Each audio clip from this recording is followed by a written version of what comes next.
Good morning. I'm Lynette Adams, and this is Rochester in Focus. Here's what's coming up. It's always exciting to talk with Dr. Joe Stefko. He's the president and CEO of OneROC. His company is helping the Rochester region maximize its assets and set fire to the economy. And let me tell you, there's a lot happening to get you excited about, aimed at accomplishing those goals. And he shares a lot of it with me. I also got a chance to sit down with Megan Ball to talk about the benefits of breastfeeding during this National Breastfeeding Month. I was a breastfeeding mom, yet I was blown away to learn all of the benefits that stay with your baby into adulthood. A few weeks ago, we introduced you to Alexis Burgess. She has a business called One Love, One Way. She takes people who don't have a ride to visit their incarcerated loved ones. But today, you're going to hear about something else that's come out of that. And finally, we end the show with some encouraging words from Waymon Daniels, a man who came roaring back from some bad decisions and drug use more than 20 years ago. He now owns a business called Open Mic Communications, and he's helping others on a journey to wholeness, health, and healing.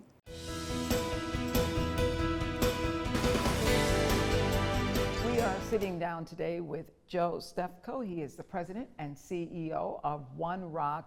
And Joe, I don't know, maybe this should be our annual talk.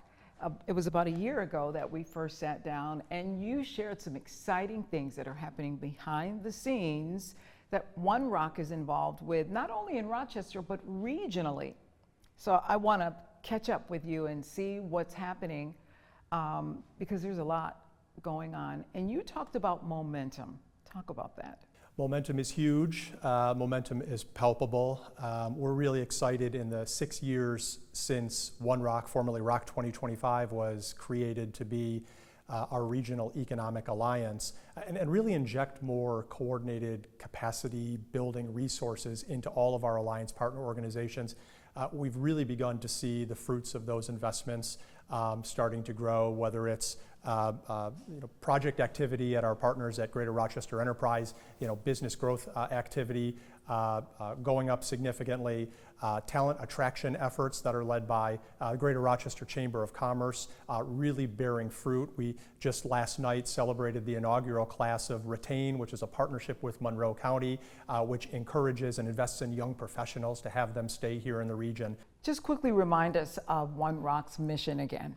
OneROC's mission is to drive economic growth and vitality here in the 9-county Greater Rochester region, and we do that as a capacity building and coordinating vehicle. So when we were created in 2019, fundamentally, we were given the charge of raising $20 million in net new resources to drive into business growth, regional talent attraction and retention, downtown activation, and regional branding and marketing. And our private sector and philanthropic sectors have stepped up in significant ways. We have far exceeded that original $20 million goal. As of last month, we're at about $33.5 million. The companies, the foundations in this community and beyond have really stepped up and invested in significant ways to drive this community's economic vitality and to create more economic opportunity for the people that call Greater Rochester home. You know, last year I talked about the fact that people may not necessarily see what's happening, but something is happening. But now we can see, for example, downtown. There's a lot of activity downtown, right? Really excited about some of the momentum we're seeing downtown. We are now above, we track with our partners at the Downtown Development Corporation, we track downtown visitation, weekend data, weekday data, return to office data. On weekends, we're now above our pre-pandemic level. That's something that a lot of our peer downtowns across the country are really struggling to get back above their pre-pandemic level. Year over year, we're seeing 6-7% weekday visitation volume increases downtown. So we're seeing that momentum in the visitation data. We're also seeing it, as we mentioned, in the residential occupancy data. I mean, the residential units that are being built downtown are being filled faster than they can be built. We're at 94 or 95% occupancy for those residential units downtown. So who are these people who are moving into downtown to the point where you have a 94, 95% occupancy rate? One of the really important things to note about the downtown residential population is that it spans the income spectrum. And that's really important for a vibrant and thriving downtown and for downtown Rochester's future is that it's not focused on one segment of that income spectrum. We need to make sure that we're providing residential options and opportunities and attractive opportunities to everyone. And I think Rochester is really succeeding in that right now. What should we be looking for coming up in the next several months and maybe the next year or so downtown? We've got the residential piece taken care of. Should we anticipate maybe we'll see some more businesses move in, restaurants, stores? What's next? One of the projects that we're really excited to be involved with, and this is again through the Regional Revitalization Partnership, which is anchored by a group of funders including the State of New York, Ralph C. Wilson Jr. Foundation, a number of our philanthropic partners here in Rochester, is the Main Street Business Activation Project. It's being co-led by the Downtown Development Corporation and the City of Rochester, and that is going to inject more dollars into renovating, retrofitting those ground floor commercial spaces and making them more accessible to small businesses that want to serve downtown Rochester's growing population. So that program is literally just getting off the ground right now in its design and planning phase, and I think 12 months from now we're going to have the start of a really powerful story to tell on that. Joe, thank you very much. Thank you. We'll be right back.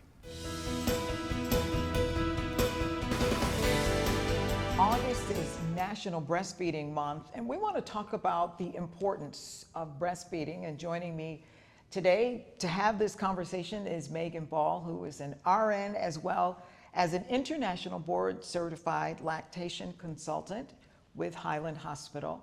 Thank you for being here. Thank you so much for having me. It seems as though we're talking about or hearing about breastfeeding more than ever. Is that what you're seeing at the hospital? Yeah, we've actually had an increase in our exclusivity rates at Highland, which is really exciting. So that means moms who say they want to breastfeed, they leave still breastfeeding, which is an amazing goal because the first couple of days can be really hard. I remember it can be really tough, and that's the make or break time, right? Yeah, the first 2 weeks are generally a bit of a roller coaster, and if you can make it through that, it keeps getting easier. Well, let's talk about the benefits of breastfeeding, because there's a reason to make it through those first couple of weeks for the benefit of the mom and the baby, right? Yes, absolutely. So for mom, it's really important. It helps prevent breast cancer, ovarian cancer, even uterine cancer. It also helps decrease the risk for diabetes and heart disease. Wow. Yeah. Just for the mom. Yes. And then for the baby, there are a host of benefits, right? Absolutely. So it helps give them a lot more immune protection from the start. It is constantly changing to grow with the baby to provide the exact nutrients baby needs. It also helps prevent childhood obesity, asthma, allergies, ear infections. So it just keeps getting better the longer you breastfeed.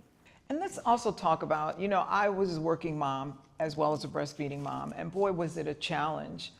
But there's so much more for moms now, so much more help, so much more support. Is it possible for moms to work a full-time job and still breastfeed? Oh, absolutely. And just like you said, there is so much.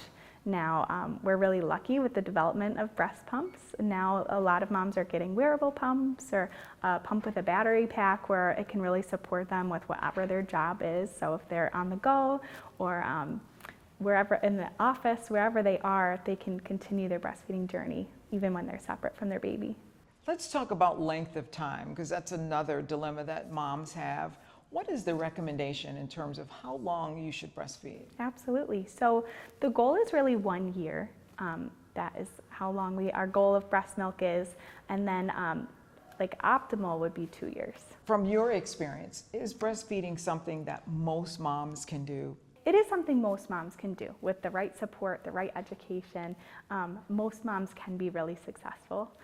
However, there are some kind of hurdles in that as well, or just medical things that are going on with either mom or baby that can make it more of a challenge. So if mom is on a specific medication, sometimes, unfortunately, she's just unable to breastfeed. And we want to support that mom and baby with their journey too. What would be the next best thing for a mom who is not able to breastfeed? Yeah, so donor milk is a really amazing option. However, that's not available everywhere. So then sometimes we do have to use formula, and it's a tool for moms and babies, and sometimes that is the best thing for that family. So what if a mom is, what if she has fear about breastfeeding? We remind them your body was made to do this.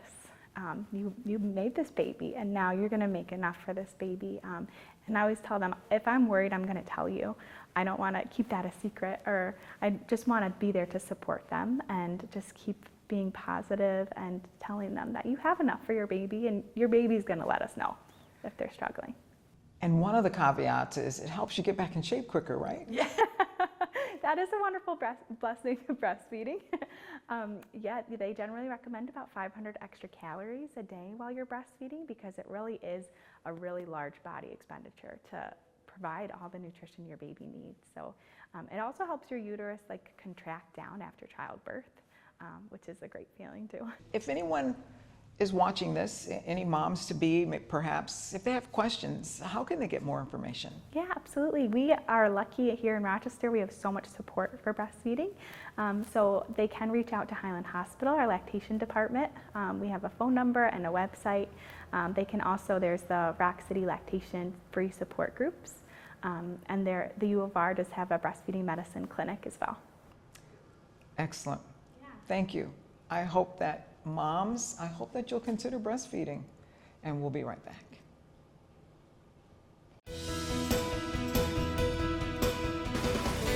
Today we are talking with Alexis Burgess. She owns One Love, One Way Transportation company. It is a company that provides rides for families to prisons across New York State, families who have incarcerated loved ones. And I love this. I really love this program because it keeps families connected. But you've seen something else emerge as you've been giving family members rides over the last 9 years. Talk about that. So what I have observed during the rides become like a therapy session. So many families are distraught. They are highly stressed.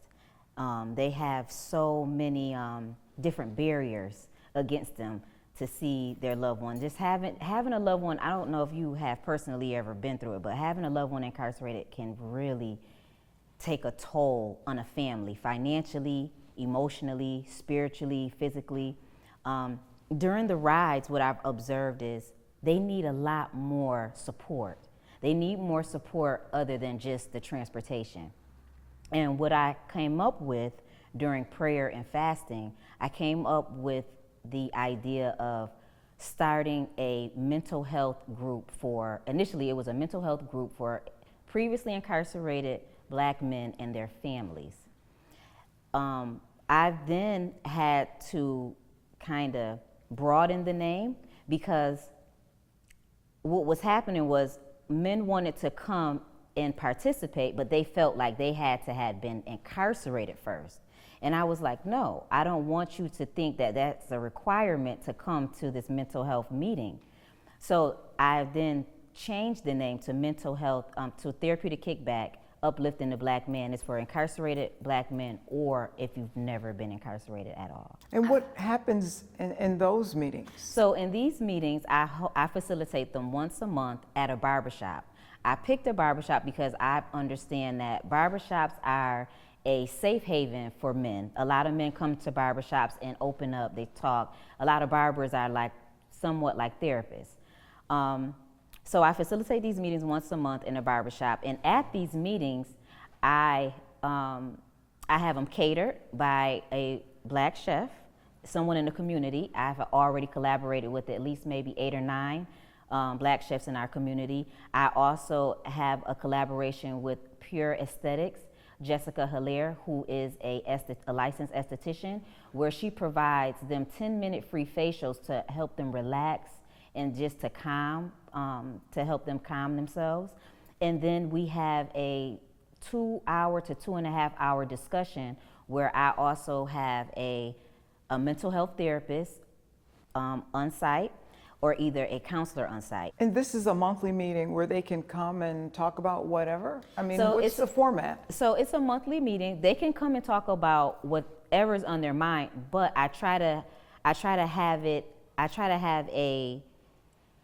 a geared title. So each month I have a title. Like for example, the month that just passed, the topic was Black men understanding that their self-worth and their value is not connected to their salary. So each month I try to have a different topic, and we touch on that as well as touch on other things that's bothering them or that's on their mind at the time of the meetings. What have you found that people, men in particular, need a safe space to open up? What I found is that men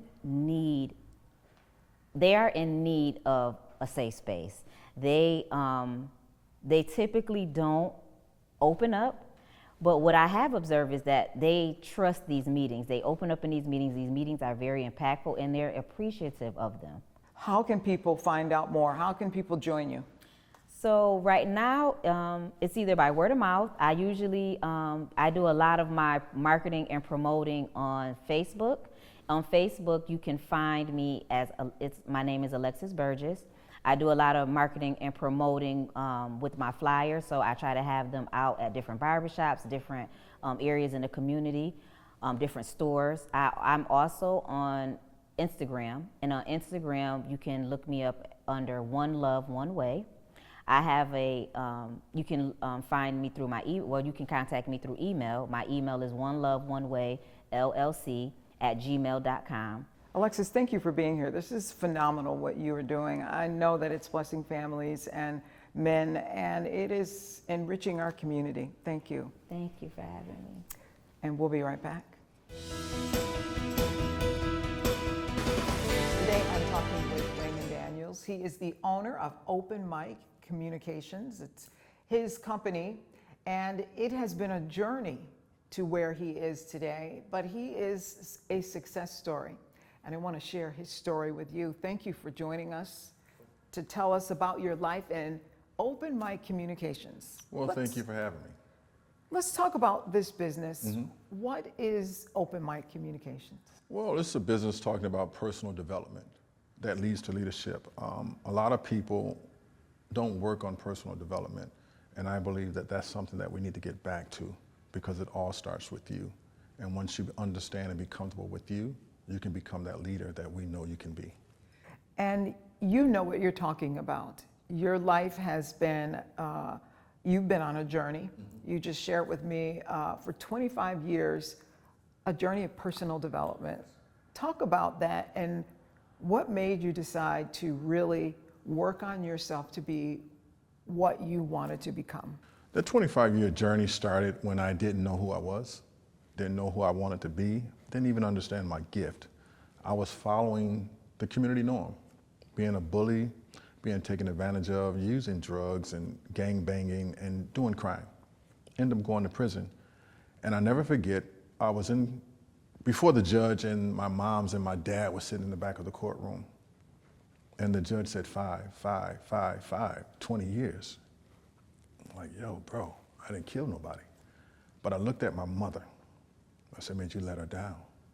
You let yourself down. So I ended up going to prison for 7 years. But when I went to prison, my daughter came, 12 years old, and said, Daddy, I want a man just like you. And then I left that visit crying and saying, what did she see? A drug addict, a gangbanger, a homeless guy eating out of the garbage can. Look what you're doing to your child. 2 weeks later, my 7-year-old came and said, Daddy, you don't love me and Mommy anymore. I said, why did you say that? She says, because you left home to come here. I went to my cell and I cried again, but I met this guy, his name was Prince, he was doing life, and he gave me an article by Malcolm X, and it says, it's not a shame to come to prison, it's a shame to leave the same way you came. From that day forward, I've been working on permutation and personal development. Wow, it's incredible. Yeah. And I have loosely followed your path, your journey, and I know that one of the things that you've spent a lot of time doing is giving back to the community. Yes. Why is that so important to you? I learned a long time ago, I gave them a bad version of who I was, but that wasn't who I was. It was an imposter because I was giving them what I thought they wanted, right? So now when I come back to my community, I don't like the word I'm giving back. You know what I'm giving them? I'm giving them the authentic me, the real me. This is what they deserve. They deserve to see true love. They deserve to see true commitment. They deserve to see true respect. They deserve that. And I'm just giving them me. I know that you speak to groups, you do seminars. Where do you begin with people? What, you know, for people who are watching this, who are thinking, I want to get my life together, but I have no idea where to begin. Well, the first thing they can do is just look me up.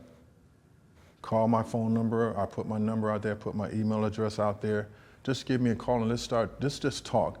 I was talking to someone at Parole and they said to me, Waymon, what makes open mic communications different from the rest? I said, because I don't use cookie cutter words.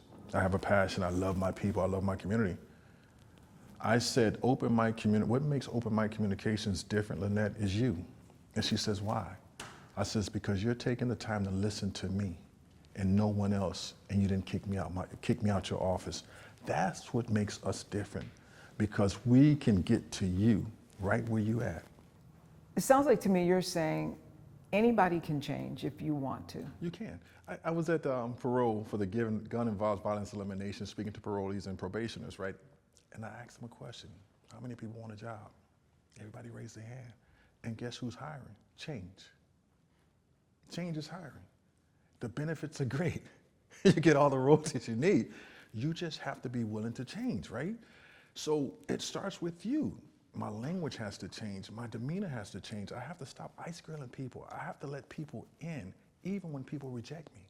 So quickly tell us, how can people get in touch with you? 585-524-9997, or simply email me at openmiccommunications5@gmail.com. And we'll be right back. Thank you to all of our guests this morning. And if you would like to contact any of them or learn more about what you saw here today, you'll find it in this week's show at WHEC.com. Just click on the Rochester in Focus tab. And if you would like to join us as a guest, here's how to reach the show. You can call or send us an email. That's all the time we have this morning. If you're wondering what your neighbors and friends are doing to make Rochester a great place to live, join us each week for Rochester in Focus right here on News 10 NBC. Until next time, have a great week.